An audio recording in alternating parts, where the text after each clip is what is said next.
Hey, what is up, everybody? This is Stevie Breach coming to you here today. This is pretty much not even the Monday morning quarterback. This is being made on Tuesday morning here. We're talking about Sunday night's football game. The San Francisco 49ers beating the New York Giants. It was fun to see the Niners get a win, improving their season now to 1-9. The Niners played a hard-fought game. They were really into the game the whole time.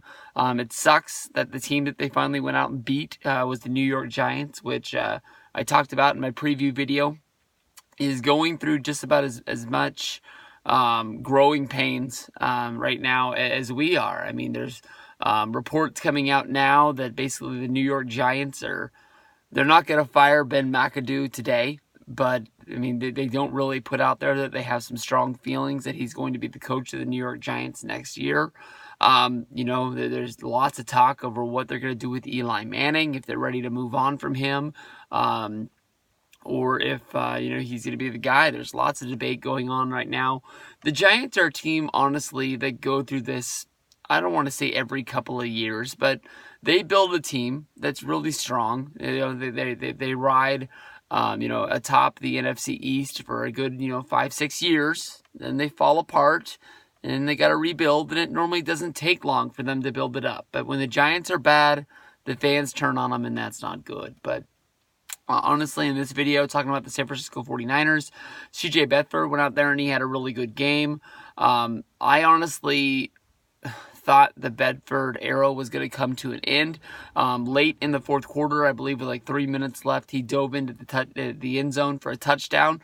He landed on his wrist, and immediately before they went to commercial, the trainers were checking out the wrist, and I was like, oh man, he hurt his hand. This is going to be where he gets pulled, and Garoppolo's going to go in if we can get the ball back. And let's face it, the Giants' offense weren't breaking any records on Sunday. I knew that we were going to get the ball back. But immediately, once we got the ball back, Bedford went back in there. He didn't want to lose that job.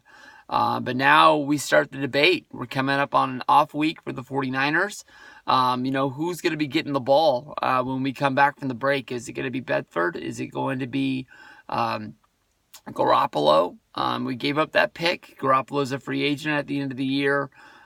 Did we basically just trade for him in order to save him for next season when we franchise him, and then try and see where we go from there? This is going to be an interesting week. This is going to be a week that, honestly, I'm looking at all the headlines. I'm looking to see, who's working out with the first team offense and who's going to be going from there. Because, honestly, in my mind, there was a lot of buzz for Garoppolo. I bit hard on it the first day, and by the second day, I was sort of treading in water on it. But I want to see, what Garoppolo is going to do for this Niner team. I want to see us get better. I mean, as a 49er fan, I want to see us get back on top where we deserve to be, and see if we can start fighting for the playoffs and then start fighting for that next NFL title. But I can honestly tell you that it felt good to get that win on Sunday, and I didn't have that sort of buzz end, 5 minutes after the game and start wondering what was going to happen with the draft. I just wrote it out. Thought it felt good.